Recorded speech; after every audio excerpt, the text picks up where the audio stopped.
Bom dia, que a paz do Senhor Jesus Cristo esteja sobre a sua vida, sobre a sua família, sua casa. Peço a todos, por favor, que se inscrevam no canal, que eu estarei orando diariamente pela vida de cada inscrito. Ative as notificações na aba Todas para receber as orações diárias, os vídeos informativos históricos. Deixa seu like para que o YouTube entenda que é um bom conteúdo e divulgue o canal. E compartilhe essa mensagem. Compartilhe esse vídeo para mais e mais pessoas.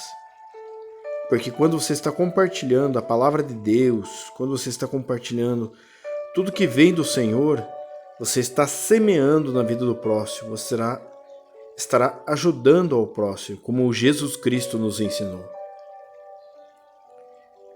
Aqui estamos em mais um resumo dos livros da Bíblia. Que Deus te abençoe, te guarde e te ampare, e que o Senhor Jesus Cristo seja à tua frente em tudo. Amém.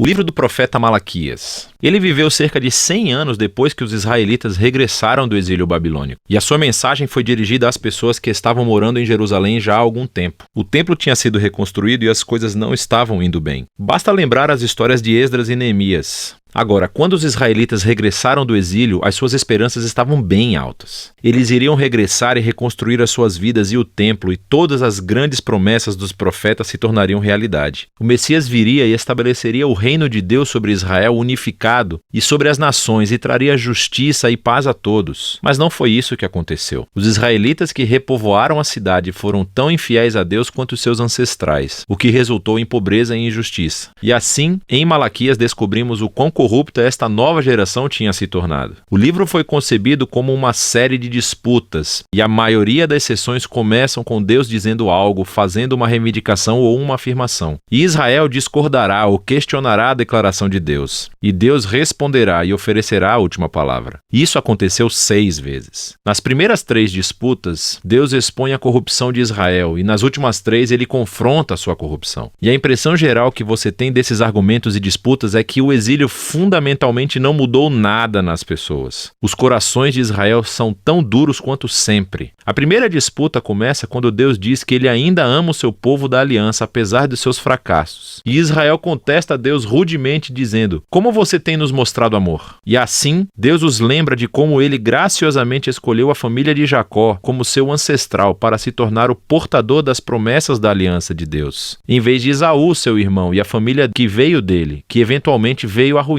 Lembre-se das histórias de Gênesis e do livro de Obadias. Assim, desde a primeira disputa, Israel é exposto com suspeição, duvidando do amor e da fidelidade de Deus. A segunda disputa expõe um problema com o segundo templo de Israel. Deus acusa o povo de desprezar e profanar o templo. E o povo dispara de volta: "Como temos te desprezado?" E assim Deus responde enfocando as pessoas, como elas são desonestas e trazem oferendas vergonhosas de animais doentes que mostram que eles não valorizam ou honram o seu Deus. Mas não são só as pessoas, são também os sacerdotes que administram o templo. Eles não apenas toleram, como participam dessas formas corruptas de adoração. De cima para baixo, o povo de Deus provou ser infiel. Na terceira disputa, Deus acusa os homens israelitas de traição contra ele e as suas esposas, que eles, é claro, negam. E Deus expõe a combinação tóxica da idolatria e do divórcio que está acontecendo. Vocês têm homens israelitas que se casam com mulheres não israelitas e adoram os deuses ancestrais de suas esposas dentro dos seus lares. Lembre-se da história de Neemias, capítulo 13. E assim Malaquias conecta isso a uma onda de homens se divorciando de suas esposas sem qualquer razão. E as esposas não ligam para isso. E Malaquias diz: não, é uma traição à sua aliança com Deus. E assim, Malaquias transita para o segundo conjunto de disputas que confrontam a rebelião de Israel. A quarta disputa começa com os israelitas acusando Deus de negligência, dizendo: onde está o Deus de justiça? E eles veem a injustiça e a corrupção em abundância e Deus parece não fazer nada. Então Deus responde dizendo que ele enviará um mensageiro que irá preparar o povo para o retorno pessoal pessoal de Deus no dia do Senhor. Ele virá como fogo para purificar o seu povo e remover a idolatria, a imoralidade e a injustiça sexual, para que somente os fiéis remanescentes possam se tornar o seu povo. Na quinta disputa, Deus chama o povo para voltar-se a ele. E as pessoas dizem: como podemos voltar atrás? Deus confronta o seu egoísmo. Ele mostra como eles pararam de oferecer o dízimo dos seus rendimentos para o templo. Agora, essa palavra dízimo significa apenas 1/10. É a quantia do rendimento e fruto do seu trabalho que os israelitas deveriam doar anualmente para apoiar o templo e os seus sacerdotes. Essa prática é apresentada em diferentes partes da Torá. Agora, sabemos através de Malaquias e do livro de Neemias que as pessoas estavam negligenciando essa responsabilidade. E assim o templo caiu em desuso. E Deus os confronta. Ele diz que quer abençoá-los com abundância, mas somente se eles forem fiéis. Na disputa final, as pessoas acusam Deus e dizem que é inútil servi-lo. Eles veem pessoas más e orgulhosas tendo sucesso na vida e Deus não faz nada. E a resposta de Deus pela primeira vez no livro não é um discurso, mas sim uma pequena história sobre os fiéis remanescentes de Israel. Pessoas que temem o Senhor e amam se reunir e falar sobre como honrar a Deus e servi-lo. E assim, Deus ordena que um pergaminho de memória seja escrito para essas pessoas, para que possam ler o pergaminho e se lembrar do caráter e das promessas de Deus.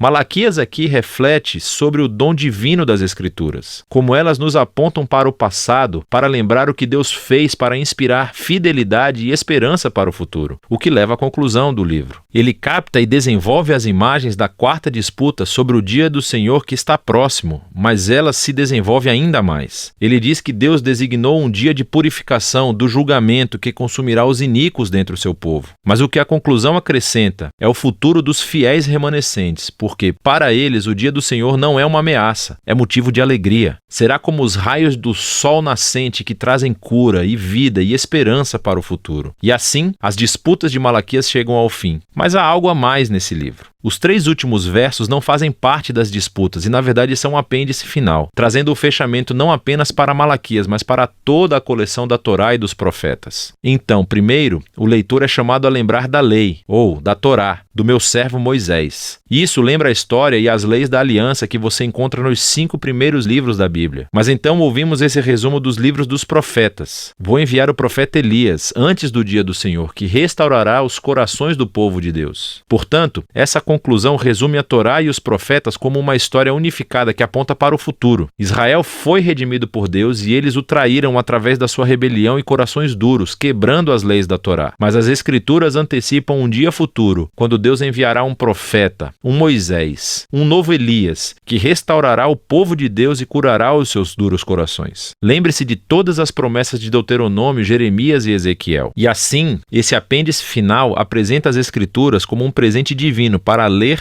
ponderar e orar. Eles dizem a verdade sobre a condição humana, sobre o nosso egoísmo e o nosso pecado, mas também anunciam a promessa de Deus de que um dia ele enviará um mensageiro e depois compareceria pessoalmente para enfrentar o mal, restaurar o seu povo e trazer a sua aliança. E é dessa esperança futura de que tratam Malaquias, a Torá e todos os profetas.